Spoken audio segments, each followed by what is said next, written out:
the Milwaukee Bucks reportedly hiring. Sorry, they haven't officially announced it from the team yet, and he hasn't had like an introductory press conference. But Adrian Griffin to be the new head coach of the Milwaukee Bucks, and Jake and I have collected some information, some thoughts on what the head coaching hire means for the Bucks, and we also are going to talk about some guys we'd potentially like to see added to Adrian Griffin's staff. So we're going to start with Adrian Griffin himself. Jake, what did you take away from the Adrian Griffin hire? So I told you yesterday I was going to start with this, and now I have to, because when I was like, what? He said, hey, Tyler's a fun guy. Don't knock him. Tyler's a fun guy. Tyler's the guy that'll be standing there for an hour, and then you talk to him, and because you're just messed up, and then you're just like, damn, man, that was a funny ass joke, bro. So I got to start with this trade because, in 2008, I didn't pay attention to sports like I do now, right? That was a long time ago. We were younger. We had different goals in life. Okay? Mm-hmm. Like getting a driver's license. Yeah, we had stuff like that going on. So the Cleveland Cavaliers traded for Mo Williams from the Milwaukee Bucks. The Cavaliers GM Danny Ferry announced today, this was back in October 13th, Tyler's birthday, by the way. August 13th. In exchange, the Cavaliers sent Damon Jones. Damon Jones and to the Milwaukee Bucks, Joe Smith to Oklahoma City. This is where the Bucks got Adrian Griffin, and they also traded away Desmond Mason in the same trade. So we traded away Mo Williams and Desmond Mason in the same trade. And Scott Skiles, he went on record and he talked about it. He said, we're going to use him as kind of like an extra coach, because he thinks that he's going to be a tremendous coach. And, since that trade, he's been an assistant head coach. So for 15 years, he's been an assistant head coach. So really, we are going to find out if Scott Skiles, in some most awkward way possible, could help bring us another title. Think about that. That would be weird. That is the weirdest timeline ever. We're going to trade Mo Williams and Desmond Mason for a guy that we're going to have be like a player coach. He's going to be an assistant, learn how to be an assistant, be a head coach. This is his first head coaching job. And he's going to come back to us when we have a superstar and help try to lead us to the promised lands. That's weird as hell. That's like a really weird full circle. It's like a circle, but like squiggly lines. Yeah, like a 2-year-old. To make a circle. He's the 17th head coach in Bucks history. Really, I don't have much else. I was just dumbfounded by that. I mean, he played for a bunch of teams. He played for the Celtics, the Mavs a couple times, the Bulls. So I mean, he didn't get a lot of playing time, so he wasn't like a tremendous player. But he made one start in the finals for the Mavericks in 2006. But hey, there's that.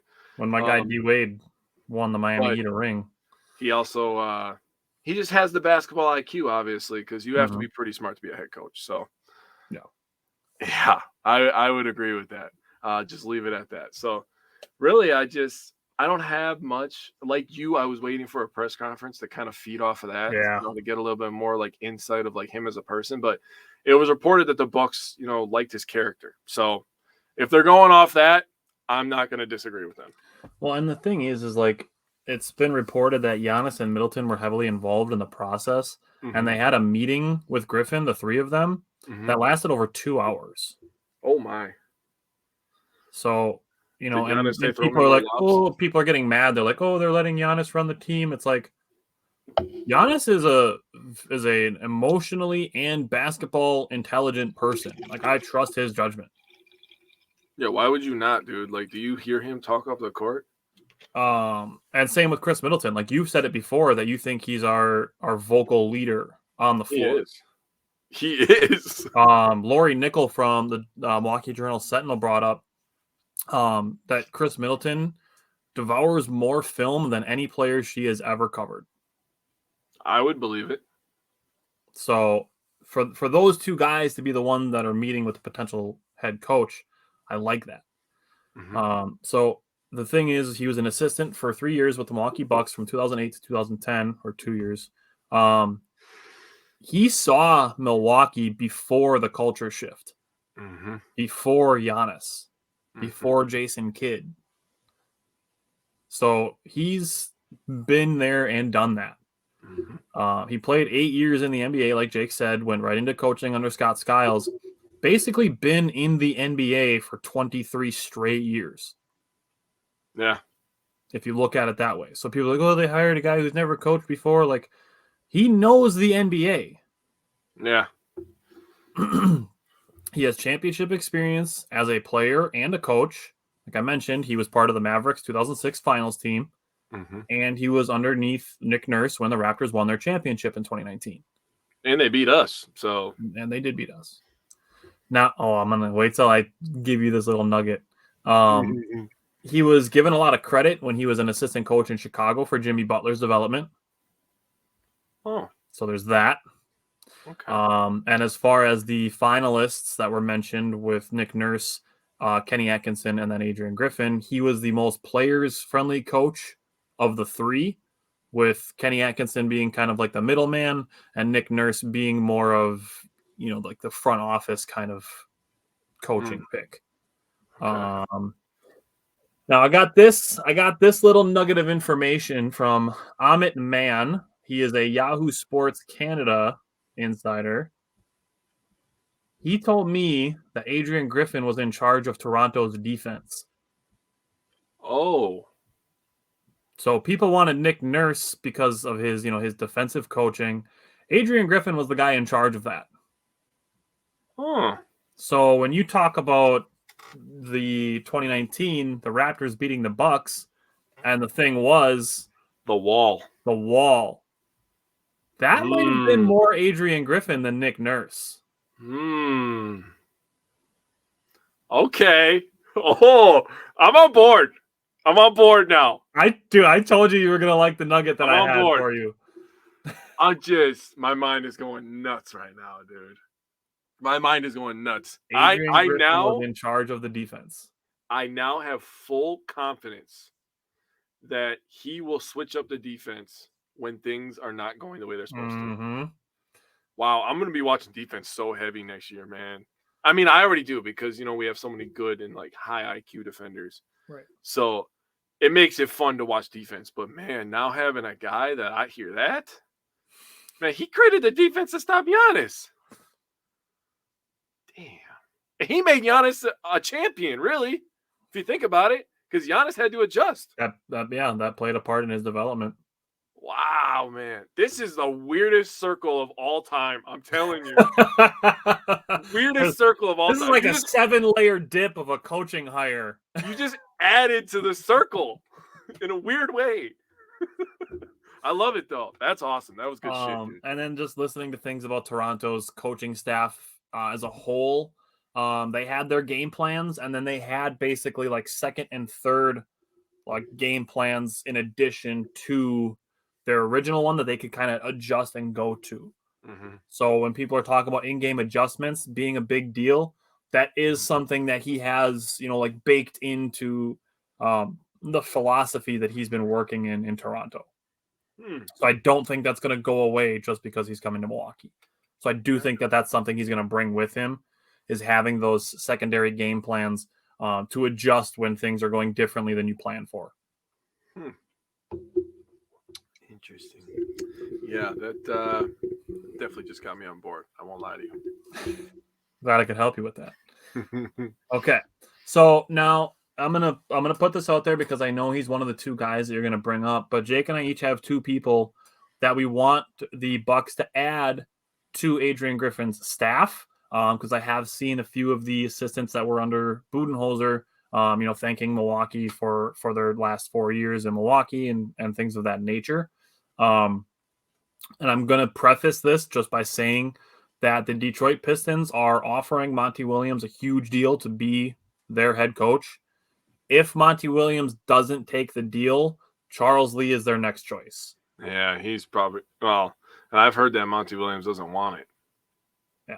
So I just want to throw that out there, but I will let you name your guys for who you would want to see added to Adrian Griffin's staff. Yeah, I want Charles Lee. I'm a big Charles Lee guy. I've said it before. I'll say it again. He's a young guy. He understands our roster from top to bottom. He knows everybody's quirks. He knows what they need to work on. He's been with them for the last 4 years. So, right. Yeah, I would say Charles Lee, and then my next one was one of my top choices to be head coach was Sam Cassell. I think Sam Cassell would literally just be a match made in heaven with Adrian Griffin. Again, a guy who's played in Milwaukee. He was there before the culture change. He was there when we had good culture back in the early 2000s. So he understands. He would get to coach another superstar. He'd go from Embiid to Giannis, a real superstar. And then, like you said, Adrian Griffin was known for Jimmy Butler's development. I've told you that Sam Cassell was known for John Wall's development. So if we can get a Jimmy Butler and a John Wall next to a Giannis, I mean, sign me up for a couple titles. I don't know about you, but yeah. And I definitely like the idea of Sam Cassell coming over, especially if Doc Rivers doesn't get another head coaching job. I think because you look at the last few stops that he's had, and has he made it past the second round? No. No. Not since Boston. Not since winning a title. No. Well, I was trying to think maybe the Clippers made it to the conference finals one year. I don't think they ever did. I don't think so. I don't remember. Even when they had the prime Chris Paul, prime Blake Griffin, and DeAndre Jordan, the Lob City years, those teams didn't even make a conference final. And Jamal Crawford. Don't forget about that. He was money off the bench for them, dude. Yeah. I thought they were going to win one Williams. title. They had all those dudes on the same team. Yeah, bro. Jake and Tyler. The Spanish coach that had the Spanish pick and roll. Sergio Scariolo. That's Taylor, I'm actually glad you brought that up because I wouldn't put that outside the realm of possibility because they were assistant coaches together in Toronto. He might be onto something. So he said the Spanish Triangle, so that is hilarious. Yeah, the Spanish Triangle, the Bermuda Triangle. No, it's the Spanish pick and roll. I mean, the triangle was an NBA offense that was. I know. It's just pick and roll, Spanish pick and roll that Sergio Scariolo runs.